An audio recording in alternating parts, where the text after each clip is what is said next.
Hey folks, just a quick note before we get started. I'm a producer of one on this Oyster-ology podcast, and sometimes technology gets the better of me. So if you hear some uneven sound levels today, please hang in there. It will level out.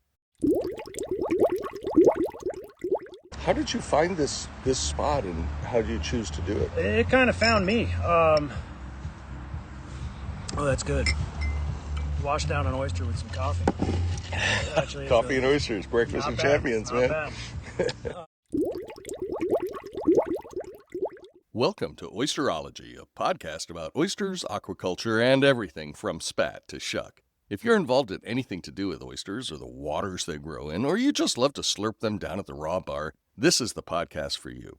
I'm your host and the food walker, Kevin Cox. I first heard about my guest, Sam Walsh of SharkBite Oysters, through his social media year-long Oyster-A-Day campaign. This was a young guy with a tiny oyster farm, just getting started operating on a shoestring, but with an energy and enthusiasm that was immediately memorable. So I took a field trip to New Smyrna, Florida to meet Sam and see for myself just how good the oysters at this little startup farm really were. It was that sunny morning that I met the guy who built his own boat in order to cultivate his little patch of bottom on Florida's East Coast. With a master's in marine biology and experience farming finfish and shrimp, Sam was determined to establish a boutique oyster farm that he and his fiancée Hannah could build a life around. That was almost 3 years ago, and since then, SharkBite Oysters has grown into one of just 4 successful Indian River Lagoon oyster farms, now producing as many as 1 million oysters. Sitting at a picnic table that morning, drinking coffee and slurping oysters with Sam, I saw the spark of enthusiasm that is the soul of SharkBite Oysters, and I've watched it blossom into something special ever since. So settle in with your own cup of joe and pile of perfect oysters to hear about taking risks with Mother Nature, the art of scraping barnacles, where to go on spring break, the difference between fish farming and oyster farming, $50 and a boat named Booby, oyster Pilates, the Oyster-A-Day challenge, the beauty of a boutique oyster, and finding work-life balance by letting nature take the wheel. With youthful and wise beyond his years marine biologist turned fish farmer turned boutique oyster farmer, Sam Walsh. Sam Walsh, SharkBite Oysters. It's so fantastic to have you again as my guest on Oyster-ology. I saw you when you were still a young fledgling company when I went down to New Smyrna, and you have grown exponentially since then. You're all over the internet. People are raving about you. But before you tell me about SharkBite Oysters, I want you to tell me a little bit about yourself, your background, and how you got involved in this whole oyster thing before the company you started. Well, hey, Kevin, it's great to be back. So, yeah, a little bit about me. I'm an outdoorsy guy. I've always loved being outside, working with the environment. I spent a lot of time growing up in the Chesapeake working with crabs and oysters. And, I loved it. And I wanted to find a fulfilling career that had to do with biology and the marine world. And I think I found it. Now, before you got involved in oysters, you were having some experience with finfish. Tell me a little bit about that. Yeah, so I took a real long roundabout way of getting into oysters. It started with, marine finfish at the University of Miami. I was getting my undergrad there, and I was studying marine biology, and I was kind of looking for a path that had a career that wasn't just strictly research. I really wanted to get out there and work and build something. And I found aquaculture, and I thought that was and still to this day think that's the great connection of my passion for science and marine biology and building a career. And I worked with mahi, cobia, Nassau grouper, all sorts of really, really cool species while I was at Miami. And then those guys at the hatchery helped me get a job at a new farm down in Homestead, Florida.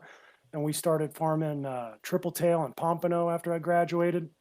And it was a blast. It was short-lived. That farm didn't last too long, unfortunately, but it kind of lit a fire. It sparked something in me, and I really wanted to stick with it. So I started working with freshwater fish species. I was building farms in Europe, and what I'd realized with all these fish that I was farming was that the real cash maker, the cash crop in there was the feed. Whoever was selling all these farms, the food to feed the fish was definitely sitting pretty. So I wanted to learn a little more about that. And I looked into going back to school, and I found the University of Auburn and went back to school to get my master's degree, and I was doing research and feed nutrition for aquaculture. So I was working with red snapper and shrimp, and I was doing my research down in Gulf Shores. And while I was down there, I kind of stumbled upon oyster farming. And my professor still makes fun of me to this day that I spent all these years researching fish and shrimp and nutrition, and then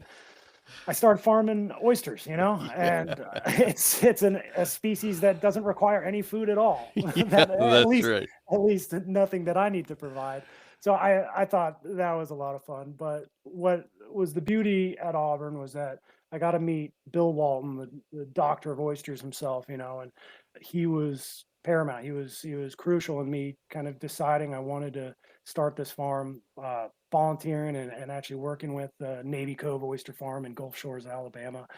That was huge too. I fell in love with the lifestyle, the benefits of oyster farming, and I decided, I never want to farm another shrimp in my life. I think oysters is the way to go, and I just started getting the gears turning and figuring out how I'm going to start my own oyster farm.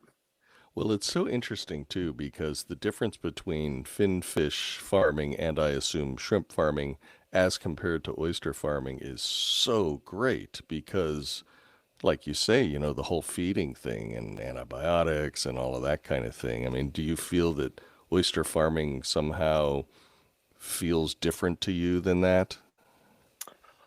From a lifestyle perspective, more than anything, I think oysters and clams, I'm sure, are probably the most sustainable protein you could farm on the planet. I mean, Yeah. period. Yeah. But I still have a piece of my heart for the rest of aquaculture. I do love finfish farming and shrimp farming, and that's a sustainable protein too when it's done right. But it's the lifestyle difference that even if you're farming a shrimp or a fish sustainably, you got to feed them every single day. You gotta make sure none of their tanks are overflowing, or if there's an alarm at 2 in the morning because oxygen levels are low, you wake up, you go out there, and you throw your giant pumps in the pond, and you try to get oxygen for your shrimp. It's that doesn't happen with my oysters. When I clock out on Friday, I'm not going back to the farm until Monday. I mean, unless there's a hurricane coming and I need to go sink my cages, I'm not going. Yeah. It's Mother Nature takes the wheel, and I love that. I leave a lot more risk out there. Like I can lose my farm to Mother Nature, but it's also allows me to take a day off, which Hmm. I was really, even when I did take a day off, I was never really taking a day off from the shrimp farm Yeah. or the Yeah. fish farms I was working at. I mean, that is one of the true beauties of oysters is basically if you provide the right environment for them to thrive in, they take care of themselves and they grow themselves, generally. Right. So you started out doing aquaculture with fish and shrimp, discovered oysters, but how did you end up in New Smyrna? What's that connection? So yeah, that was spring break 2016. That was it was really fun. We one of my good friends from college, she grew up in New Smyrna Beach, and she invited a bunch of us from the team to drive up to the New Smyrna for a spring break. And it was the first time I've even heard the name New Smyrna Beach, and that was part of the allure. The charm of this town is that not everyone's heard of it. It's got its small town vibes. It's really a gem of the east coast of Florida where pretty much everything has been developed. It's either condos or strip malls or parking lots. New Smyrna's really got a small town vibe to it still. It's got a national park. It's got the Indian River Lagoon, specifically the Mosquito Lagoon in our area. And we went kayaking, we hit the waterfront restaurants, and it's just to this day, it's probably one of my favorite places on earth. I don't need to go anywhere else. It does have that one little claim to fame, though, right? The shark bite capital of the world. Oh yeah, I've heard that once or twice. It's just a coincidence that we named the farm SharkBite Yeah, Oysters. of course, right. There'd be no other reason. No. Right. But they're little bites, so it's not like I named the company in bad taste. At least knock on wood. I hope they're all small bites Well, from now on as well. and I love your logo because you've really capitalized on the shark bite and sort of the Jaws thing with your Raws logo. I'm gonna put some links to them on the webpage so people can see, because Oh, you're that's you're great. a Yeah, shark I bite. got the raw shirt on right I now. see that, and it's awesome, man. It's a great logo. I love it.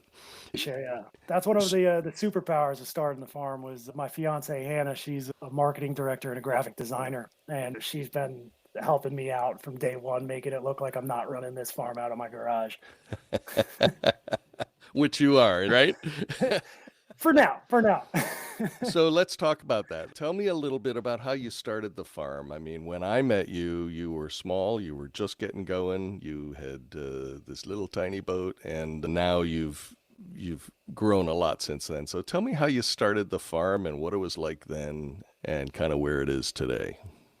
Yeah, so I mean, I'd never started a business before, so we were really starting this on a shoestring budget and just figuring it out piece by piece. I was watching YouTube videos of how other oyster farmers, and Bill Walton's got some great YouTube videos that explain so much.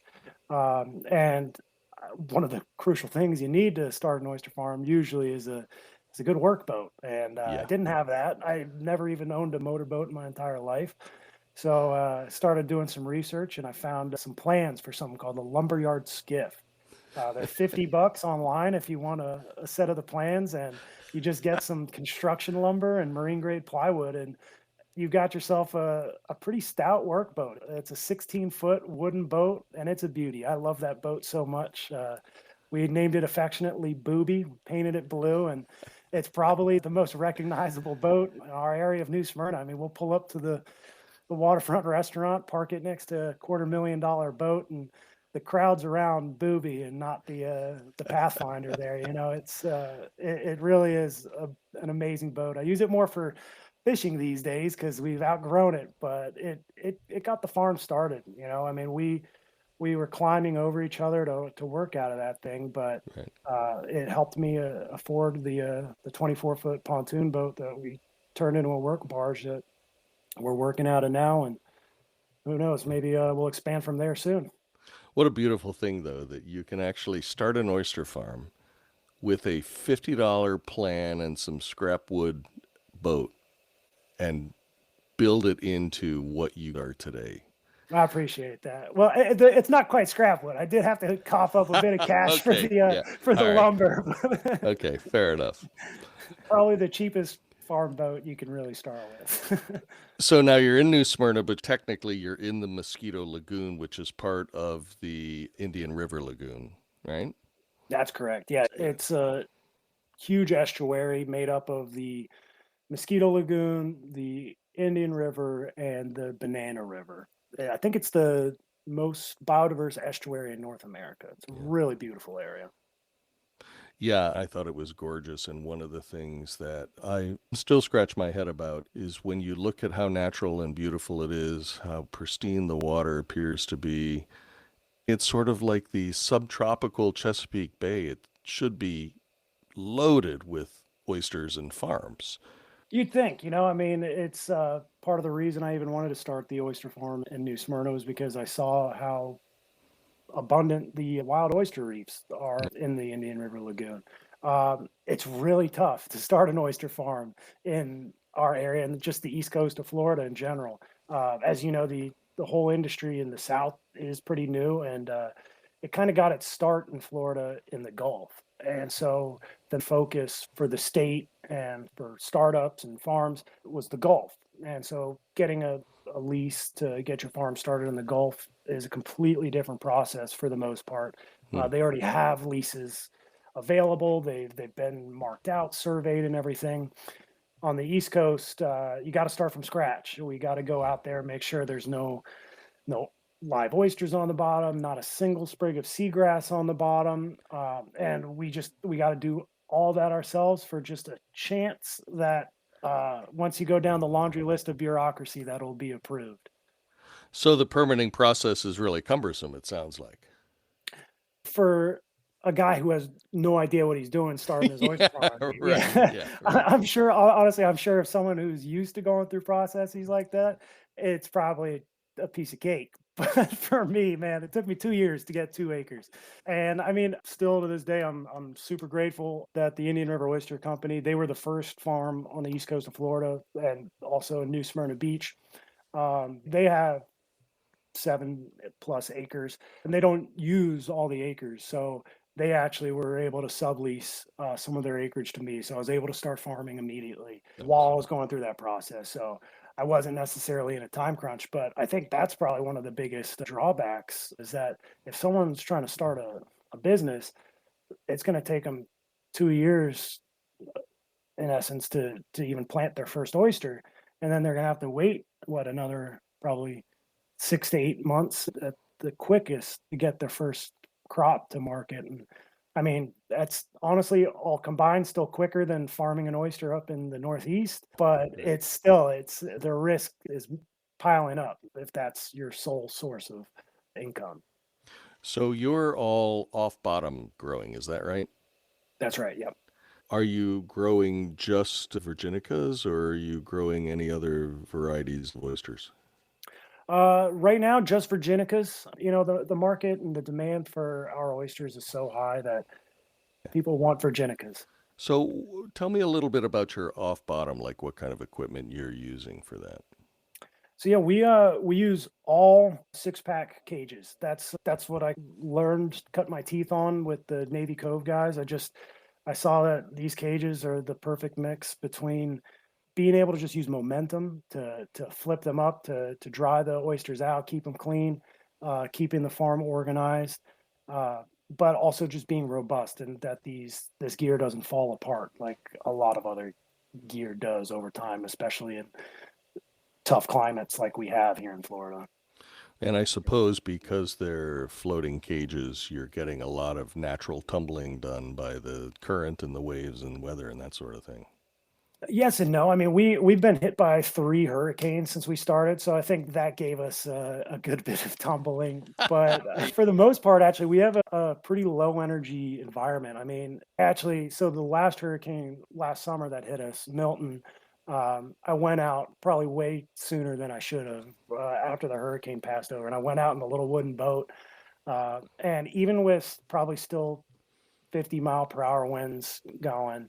Uh, the waves were maybe 2 feet Oh, max no. Yeah. back in our area. So for the most part, the biggest waves that'll hit our oysters are boat wakes. But luckily, my lease is right by a pretty busy boat traffic area. So people think like, "Oh, do you want me to slow down?" I'm like, "No, go ahead and go ahead and hit them." What do you do when a hurricane is coming? There's got to be risk to your gear. So, how do you deal with approaching hurricanes or big storms? You know, it's choosing the right gear. So these cages that I bought, they can sink. And so if a hurricane's coming, I'm constantly watching, I'm checking the forecast and seeing specifically if there's going to be a storm surge because that's what would probably do the most damage to my farm is if I didn't sink the cages and the tide rises 10 feet, who knows, Yeah. and the floats pull my anchors out and then I have just a line of cages floating around. Yeah. That would be devastating. So for the first hurricane that hit us a couple of years ago, Ian, I did sink my cages. It's such a pain in the ass Well, I to was going to ask, like, okay, sinking them may be hard, but getting them up is probably oh even my harder. So, god, how do you do all of that? you got to get them up quick. Like Yeah. that will save your gear. I mean, sinking them, they're going to be fine. On the bottom, they will not blow away. They're not going to float away from the bottom. Right. Uh, the issue, yeah, becomes picking them up, and I mean, there's currents and everything. So maybe a cage flipped over, and the oysters are then in the sand and the mud, and they will just get buried and they will die quick if you don't get to them. So we want to get them back up to the surface the day after the hurricane. Wow. But the waters are still high. So when Ian came, I mean, in a lease that I can usually walk around with the water up to my waist, it was over my head. And we just had to jerry rig some stuff to pull the cages up. And it was my dad and I at that point. We were just at one point we were both in the water, just heads underwater, trying to hold a cage over our head, trying to get some of the water poured out of it. And I Yeah. think Is that what you do? Do you turn them over so you kind of empty the water out of the pontoons, or do you pump We air into them or? we'll try just about anything. I've seen a lot of stuff tried. I've seen scuba bottles out there, hookah Right. rigs. We did it like cavemen, I'll be honest, but we there are definitely some better ways to do it. I mean, I could have installed a davit. It was just early in the farm, so I didn't want to spend another dime on anything. Yeah. Uh, but it also prevented me from sinking the cages for the next two hurricanes that came. I didn't sink them for Nicole, and I No didn't sink kidding. them for Milton. It's just it, I, the wind seems to not mess with the cages too much. Hmm. It's really, from my experience, the storm surge is, at least in our system, what would be extremely devastating to the Yeah. farm. But I'm also going to knock on wood, and I think I just got lucky. It's going to be a gamble, I think, every time we have a storm coming our way. I'm just going to flip a coin and see, am I going to flip these cages down, or am I going to Yeah. ride this one out? Tell me a little bit about what kind of issues you have with invasive species like barnacles, drills, sponges, that sort of thing. Is that a big concern of yours on your farm? I mean, the sponges, since we dry our oysters regularly, we never really have issues with boring sponge. Knock on wood, we don't have any drills that I know of.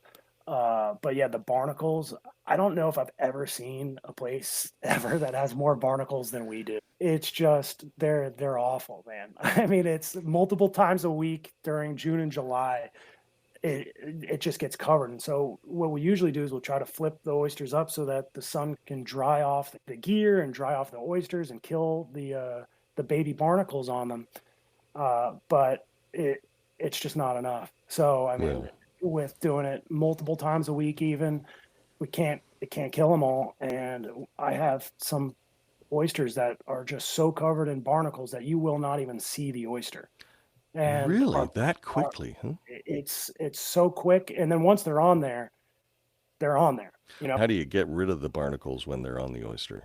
That's usually our favorite summer job. It's it's brutal because we built our brand around having just the most beautiful oyster we could possibly produce, Yeah. and we don't want to sell an oyster that's covered in barnacles. We want to sell something that's beautiful because we want someone to look at it and be like, hey, that's a shark bite, or hey, that looks like a shark bite because that is just so clean and beautiful. So when we get oysters covered in barnacles, we will scrape the barnacles off every single one of those oysters. And at this point, we've scraped tens of thousands, if not hundreds of thousands of oysters by hand. And it's a time sink, it's a labor cost, but it's worth it for the brand. I think our customers and our chefs, they notice the difference, and it's worth every second that we take to scrape those barnacles and the numb, bruised hands that we have from just smacking them all day long. Do you have to do it multiple times in the life cycle of an oyster? Because if you do it early in the life stage, then they're just going to grow back, but it may be too hard to get them off if you wait till they're fully grown. How do you deal with that? Right. I mean, we kind of used to do that, and I've changed strategy. I'm doing it once now, but the barnacle season is summer. So, I mean, June, Ah, July, and August, that's just barnacles, barnacles, barnacles. The rest of the year is pretty good. And just our normal desiccation schedule, that keeps us on top of it, and it should be mhm. fine. So it's our summer oysters. Before we'll get them all ready, and we'll even grade them by size. And then when I know it's about a week before I harvest them, we get out there with the scrapers and we'll hit them, because honestly, this year the barnacles were so bad that I would scrape them on Friday. We'd get all the next week's oysters ready for harvest.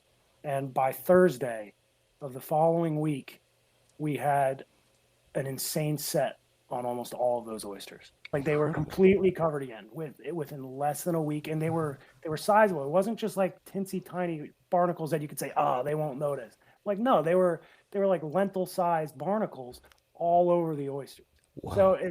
we got to figure out something, but I don't know if I'm smart enough to to be the one who figures out how to cure barnacles. So I'm just going to keep smacking them off with the crowbar. Tell me a little bit about your catering side of your business. So yeah, it's probably one of my favorite parts of the business. Hmm. It's a great source of income, but it's also a great marketing arm of our company. We'll set up oyster festivals with local breweries. We'll shuck at weddings. We'll shuck at just private parties, local business events. And it's just a great way for us to just get in front of the community, talk about our product, help people fall in love with local seafood. And it's just so fun. I can shuck oysters all day long and it's not a minute of work for me. It's just a blast. So it's grown from just doing one or two parties every once in a while. And now I don't have a single weekend in November without a party or a big shucking event or a wedding. And I love it. I think it builds on this oyster renaissance we're in, that I think a lot of people are excited about fresh local raw oysters that are coming from boutique oyster farms. And I love to stoke that fire and build the flame. Do you do farm tours? Are people interested in seeing how you grow these oysters? Very. I get people asking about tours all the time. I used to do them a little bit, but now as the farm's growing, I just don't have any time for it, unfortunately, because I love doing that too. That's just such a great way to make someone just fall in love with the product and Yeah. and just the industry in general. Because not a lot of people even know about oyster farming and Yeah. that it exists or what it is, and so showing people an oyster farm, it's a brand new experience for so many people, and it's cool to be there for that. But we're working on it. I'm talking with a couple buddies who got their captain's license, and we're just trying to figure out the best timing and the best way to set it up so people can have a really good experience and come out there feeling like Yeah. they got a great tour. When I met you, I don't recall how many oysters you had in the water at the time, but what would you say now your oyster population is? I think we're probably 10 times the size. We when we No met, kidding. we probably had about 100,000 or so oysters in the Right. water, and now we've got a little over 1 million in the water. How long Yeah, have you been in business now? 3 years. three That's years. unbelievable. It's been a tough one, but it's an exciting ride. There's nothing I'd Yeah. rather be doing. It's just been nonstop, but you know the the way I get through it is if I'm constantly working, then I don't have time to think about all the chaos. With a million or million plus oysters in the water, how large is your farm crew? It depends. I've got all part-time on the farm right now other than me. But so I got my parents, they help out there. They're both retired and they love coming out and working on the farm. They will come out as often as they can. Sometimes I just have to say like, you guys need to take the day off. Like yesterday was back breaking. Like my back hurts. I can't imagine how yours feels. Like please take the day off. No, I've got a couple other guys. One of my best friends growing up, Alex, he just moved down here. He's helping me out on the farm. Got a guy, Jet. He's been helping me out a lot. My buddy Roger's delivering to Jacksonville, St. Augustine right now, and Right. hopefully we can expand that territory here soon. But so it's still a small team, and hopefully we can just keep it growing. Hopefully we can get more of these guys full time and just build the community, build the career path. Yeah. What kind of distribution do you have right now? Are you selling locally or beyond that? So we're doing local, just a few restaurants locally. We expanded into Jacksonville and St. Augustine, and I love that market. There's just a Yeah. ton of amazing fine dining restaurants and raw bars up there, and the chefs are so fun and young and cool, and we just love working with them. And so we distribute ourselves up there. And we also work with some great distributors that get us throughout the Southeast and as far as Houston and as far north as Charleston so far. And hopefully we can keep expanding that and get some of the best oysters in the world to more of the country. You just sort of knock on the kitchen door of a restaurant, guy opens it up and say, "Hey, I got these oysters here. You got to try them," and get people that way. Or how are you finding new markets for your oyster sales? Who told you my strategy? So that's it. Pretty much, I fill up the truck, fill up some coolers with sample bags, and I just go around knocking on doors. And I a love lot that. of these chefs have never tried uh, East Coast Florida oyster. I mean, it's a rare thing. There's four of us oyster farms on the whole East Coast of Florida, and the chefs really love them. They love the freshness. It makes a world of difference. Yeah. And when I tell a chef I could get them to you same day, it's almost every single time it's just like, all right, well, sign us up. It's really Yeah. cool. How would you describe the perfect oysters other than saying one of SharkBite's If we're favorite guys? talking a raw oyster on the half shell, Yeah. for me, I want a 3-inch oyster. And if it's got the convex top shell, Mm-hmm. that's a beauty. That's just always a good sign of an oyster. You know you're going to have some plump meat if the top shell is convex. It's also just going to be that much easier to shuck. Right. And then, yeah, for me, the perfect oyster has to be just pristinely clean. If you're eating an animal whole and raw, you shouldn't have any mud on there. You shouldn't have any grit on there. It should be a ceremony, you know? And then it comes down to the shucker do a perfect shuck. It's when you're eating a piece of sashimi or something, and you're eating a raw piece of fish, you want that to be perfectly sliced. If it looks like it came out of a blender, you're not going to eat it. It's the same thing Right. for an oyster, right? You want it to present well, and then of course it's going to have like a nice brine to it. And Mm-hmm. then if the adductor muscle is nice and big, a nice mouth feel, a good chew to it, and a sweet finish is just the perfect oyster for me. I learned about you and SharkBite Oysters on Instagram with you on this undertaking, shucking and eating an oyster a day for a year. And I looked forward every day to your Instagram videos.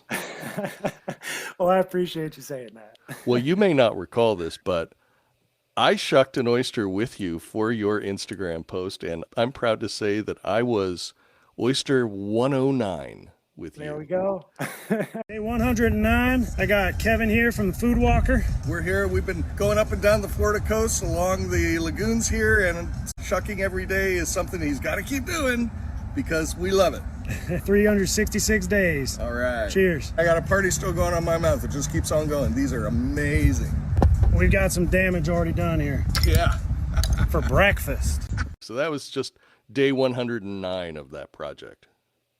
Well, I didn't make it too much further, to be honest. I think I made it to about halfway, and I was just so sick. I wasn't sick of the oysters. I was sick of just getting the camera out every day to film myself eating an oyster because I would work all day, and then I'd be driving the boat home, and I'd be at the boat ramp, and I'd be like, I forgot to eat an oyster. And I'd back the boat up and I'd drive it back. And I was like, you know what? I cannot keep doing this. It's wearing me down. And I mean, I do feel bad because I think you reached out. You're like, hey, what the hell is going on? Where's my daily oyster?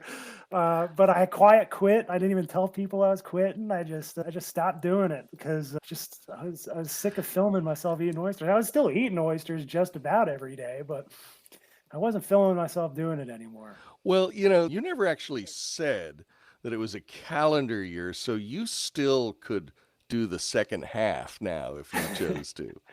That's a great point. One of these days, I'll start from scratch and I will get 365. It was a leap year. Maybe that's why I quit because okay. I had to do 366, and I was like, that's just too much. I'm gonna just wait for another That year. one. But I probably ate way more than 365 oysters in those 180 days.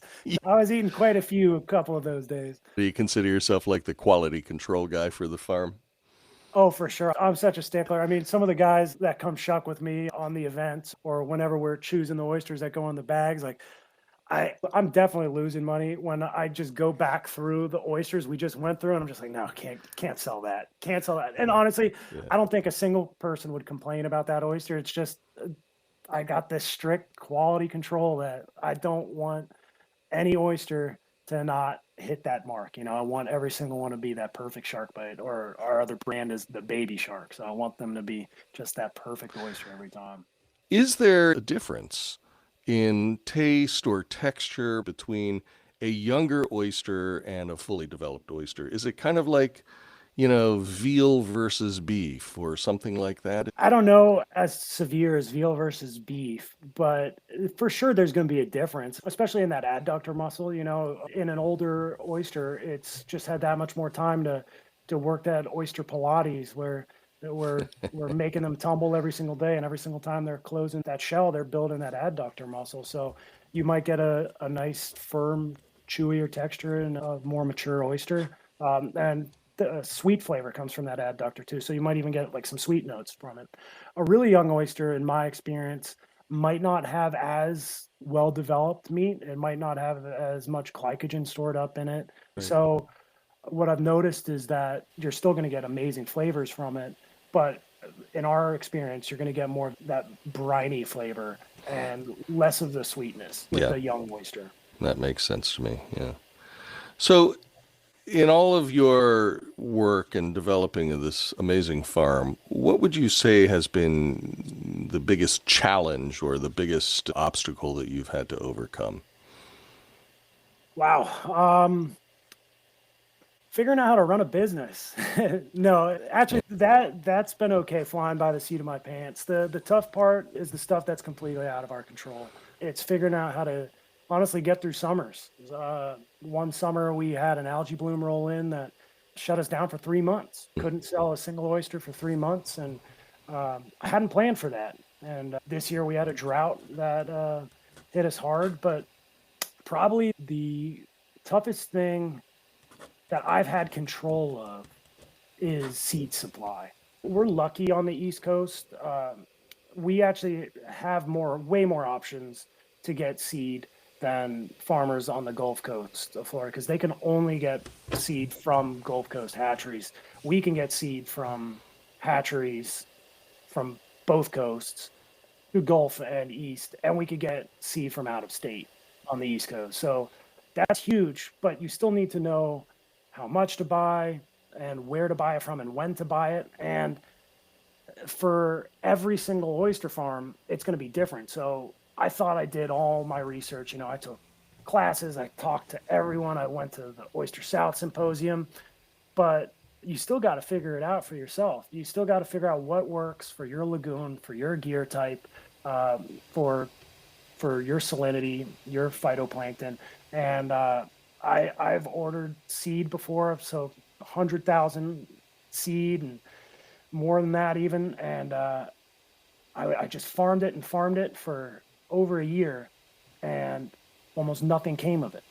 And it was just brutal because we put so much work into that seed, and it wasn't the right seed. And I'm not saying that I did everything right. I must have done something a little wrong, but then we got seed from other places that just was amazing. We would get tons of it to market, if not 80+% of it to market within a year. Yeah. And I still have all these rows full of stuff that's a year and a half, and I've sold maybe 5% of it. And when I put that much labor into it and that much just work, it's like, damn, I have to dump these oysters on the ground and start with new seed. And that's happened like 3 times to me now, but I've locked it in. I've found who I need to get my seed from and how much and what time of year. And again, I'm blaming myself more than anyone else because I have to know what time of year works. And that was probably the biggest thing is I bought seed at the wrong time of year. And in our lagoon, it's just, you got to buy it at the right time of year from the right place with the right genetics. And that's what I've learned. It just took me a couple huge failures to figure it out. Are you getting out on the water every day, or are you bogged down in the business aspect of running an oyster farm? No, I do get out onto the water just about every day of the week, Monday through Friday. The business side of it isn't bogging me down. I've got some really great customers that make it easy for me. It's just a quick phone call or text, and I know how many oysters I need to get ready. I've got distributors that work with me. I've got a semi truck that pulls right up in front of my house, and we load it up with a pallet of oysters, and off it goes. That's tough to beat, and that takes a lot of the pressure off my shoulders. And the place I want to be is out on the water. That's one of the reasons I chose this career path, is so that I don't have to sit behind a desk. I think hopefully when I need to expand, I can continue farming because that's what I'm good at, and I think that's where I belong. What is your growth plan, and where do you want SharkBite Oysters to be in, let's say, 5 years? I would love to get a little more into the event side of things. I love being there for people's special moments and for also just throwing big oyster festivals. It's so much fun. And I get to meet such cool people. I love working with chefs. We worked with one chef up in St. Augustine for a James Beard Foundation dinner, and just being able to rub shoulders with some of the best chefs and being able to try food that I don't think I'd ever be able to afford. I mean, it's so much fun, and it's such a cool community. So to see where the farm goes, I'm going to see where we can get in terms of just producing however many oysters per year. I'm pretty happy with the place we're at right now. I don't want to produce 10 million oysters a year. No, that's not my plan for 5 years. I think I'd rather just find a really cool venue to start pushing my oysters. And maybe in 5 years, that means we have our own raw bar here in New Smyrna Beach. That would be a real pinnacle for the farm, for the business. I mean, because a part of our allure is that we are a boutique oyster, right? We are a premium oyster, and you're not always going to find a SharkBite on the menu. And I think that's the beauty of a lot of our small farms around Florida, is that we're owner-operated farms, and you're not going to find us everywhere. But when you do, it's such a treat. If you had to identify your favorite single oyster memory, what would that be? Oh, there's so many of them. The one that comes to mind is my first date with my current fiance, Hannah. Wait, she got mad at me once for saying current fiance. We feel your pain, Hannah. Oh, I'm dead. So my first date with my fiance, Hannah, we went to a raw bar in Orange Beach, Alabama. And we, of course, got oysters. And I was explaining that I was going to start my own oyster farm, and she was excited about it. And I was handing her an oyster, and my hand was shaking a lot while I was trying to hand her the oyster, and the meat was kind of, the water was sloshing in it. And I remember she didn't say anything then, but she still makes fun of me to this day about how shaky my hands were, how nervous I was on that date, trying to explain my harebrained future to my future wife. It's that one's first and foremost in my mind as a good oyster memory. Well, she hung in there, so that's good. Yeah, we'll see after I just said a current fiance on a podcast. Well, Sam, I can't tell you how interesting and fun this has been. I wish the listeners could see the difference in where you were 3 years ago and where you are today. It's absolutely incredible, and your product is sensational. So I really appreciate you taking the time. And you know what? If you start that Instagram second half of the year thing, I'm going to come down and do another one with you. There we go. Day 109, part 2. So, Sam, thanks so much. Thanks a lot, Kevin. That was a lot of fun. Well, that's it for this episode of Oyster-ology. Thanks so much to my guest, Sam Walsh of SharkBite Oysters. Images and links to the things we talked about, including my own Day 109 oyster slurp with Sam, can be found in the show notes, so definitely check it out. If you like this episode or want to say anything about it, including daring and cajoling Sam to finish his Oyster-A-Day campaign, please leave a comment to let me know. I read and reply to everyone, and I'll pass it on to him. And hey, please click follow on your podcast player to catch every Oyster-ology episode. The more followers I get, the easier others can discover it too, so help me out on that. Thanks so much for listening, and be sure to join me again next time when I pry open the shell of another interesting Oyster-ology topic.